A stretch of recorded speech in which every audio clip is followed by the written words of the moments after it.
Step right up and meet the Mets, a Metropolitans team that made the 2024 National League Championship Series and eventually lost to the Dodgers in 6 games. They took the Dodgers to 6 games, a nearly 7 game series.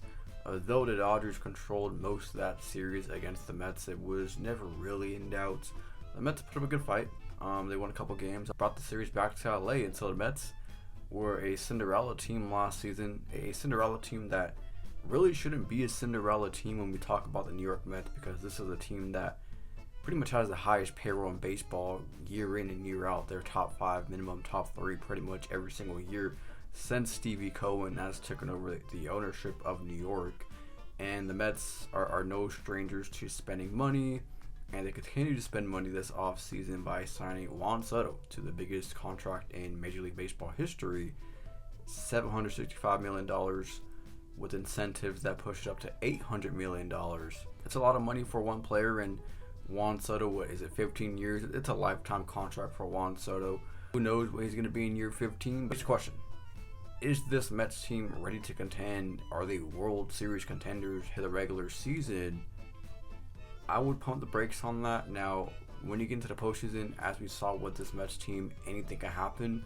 We've seen it time and time again with these wildcard teams, the D-backs in 23, the Mets in 24, kind of going some Cinderella runs, and the Mets were a team that really nobody thought would go really far in the postseason, and they did. As long as you get in, you have a chance to pump the brakes on a World Series contender. But as of right now, this Mets team, for me, the number one eye-popping concern is the pitching, especially on the starting rotation. Now, this Mets team didn't have really great pitching last October as well. There was no ace in their staff. There's no ace in their staff, and yet they went to the CS. Went through 162 games. Can the Mets navigate without an ace? This team lacks a killer on the mound, and that's really concerning in my opinion, because they just have a bunch of no-names. To be honest, they have a bunch of no-names that are just a bunch of journeymen and can fill in here and there. I mean, Kodai Senga is projected to be their opening day starter. Give me a break. Kodai Senga had a great 23 season, horrific in 24, coming off injury, understand. But are we going to really put all our chips into Kodai Senga being the ace of the Mets staff? I don't think so. So the pitching really concerns me. Offense is really good. I think they have a really solid offense, 1 through 9. It's a really potent lineup. Juan Soto only adds to that lineup that went last year to the CS, right? So you throw in Juan Soto into the middle of that, it's going to be pretty good, right? So the Mets offense, I don't think on most nights is going to struggle putting up runs. That's going to be the stronghold of their team, is their offense. The bullpen, for me, it's about middle of the pack. Edwin Diaz should have a nice second season off of injury when it comes to the Mets bullpen. For me, it's like middle of the pack, nothing crazy in there, but Edwin Diaz obviously still at the top of his game. It's the pitching. You got to have good pitching in this league, right? You cannot win World Series rings without pitching. And the Dodgers, despite many naysayers going into October saying, oh, the Dodger pitching is horrible, no, it was not. And I told you guys going in, no, the Dodger pitching is not horrible. And sure enough, it wasn't horrible. It was actually historically good. So the Mets, I don't see anybody on that mound in the starting rotation that scares me. I mean, they're converting Clay Holmes into a starter. Sean Manaea is out. He's nothing crazy when he's on. I already talked about Kodai Senga, David Peterson. Come on, man. We got to be serious about this Mets rotation. Paul Blackburn. Again, these guys are 4 or 5 starters. And some of these guys are going to be your number 2 starters, number 3 starters for the Mets. It's not going to work. So, for me, when it comes to the Mets, I think at the very, top tier minimum, what can this team be when it at its ceiling? We're talking 92 wins. And that's good. That's really, really good. That can win a division in some bad divisions. Solid.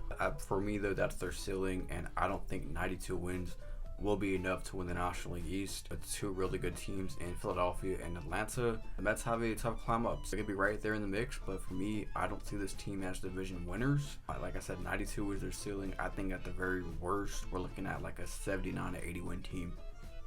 So yeah, I think at the worst to just below 500 if everything bottoms out. And they could be a lot worse because that pitching is really suspect, but I would say about 80-ish wins if they fall flat on their face and miss the postseason, which would be horrific when you have Steve Cohen as the owner with the top payroll in baseball and you sign Juan Soto. You're supposed to be in the playoffs. year in and year out moving forward. But for me, I have this team over under at 87.5. For me, I would have them at 87 wins. If we started the season today, I had to say, okay, what are the Mets going to win? How many games this year? I would say 87 wins is what I see in this Mets future. I think that's going to be right around where they're going to be at.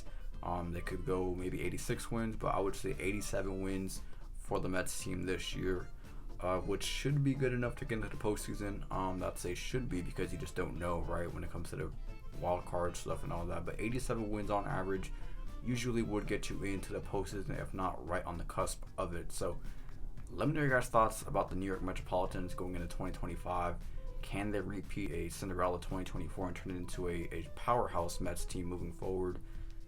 Let me know your thoughts down below. As always, I will talk to you guys again on the next one.